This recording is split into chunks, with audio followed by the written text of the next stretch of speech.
China from 1839 onward got the shit kicked out of it by the industrial powers, by the opium.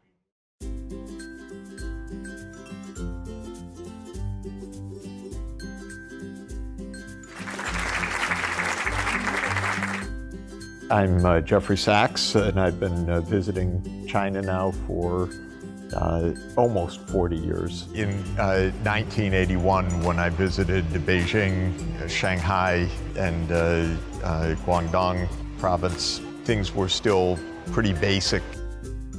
So I've seen the remarkable transformation of this country and moving from a rural and poor country to a very sophisticated country that is on the verge of completely eliminating extreme poverty. When I was advising Poland, they had a particular interest, which was to join back with Europe after the artificial division of the Cold War. So they asked me, how could we reestablish the economic relations between Poland and Western Europe as fast as possible? For China, it was a very different situation. The situation in China was starting as a very poor rural society that had faced a lot of upheaval, how to find a way forward. And the first steps, of course, were rural reform, the household responsibility system.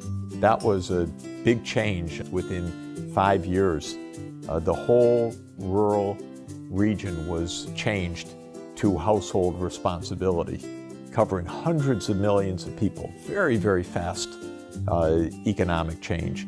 And then starting in the early 1980s was the urban transformation, beginning with the coastal areas and the special economic zones.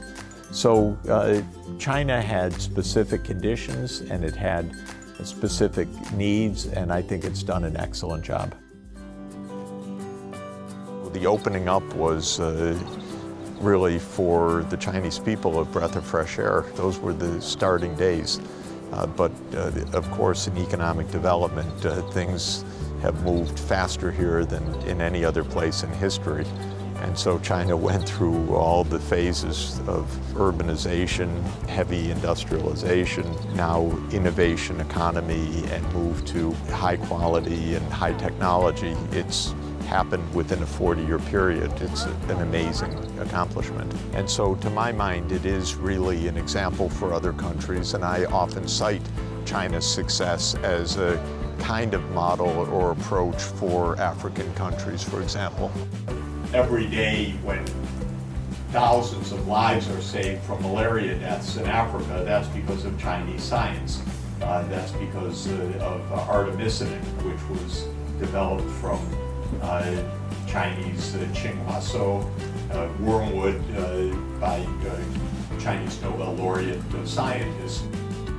Since I wrote a book called The End of Poverty, to see poverty come to an end in China is a great accomplishment and a great inspiration for places like Africa, where there still is a lot of poverty. But when I go to Africa, I say, you see how fast China ended poverty. You can do the same thing. And so China is a kind of model or inspiration for rapid poverty reduction. China is moving in the direction of sustainable development, because if you look at the 13th plan, or if you look at the broader direction of the country for 2050, it's now about eco-civilization. It's about beauty and a safe environment. It's about social harmony, social inclusion. So the big principles of sustainable development are well described by the Chinese direction right now. The first thing everybody knows, we're in a tremendous period of historical change.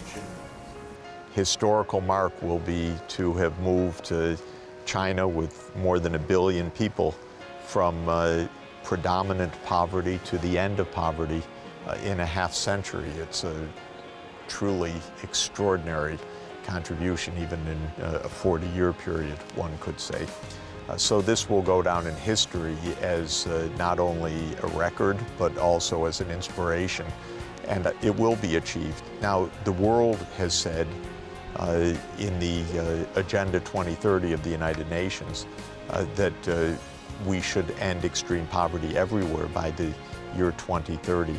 I would like China to play a global leadership role to help bring that about.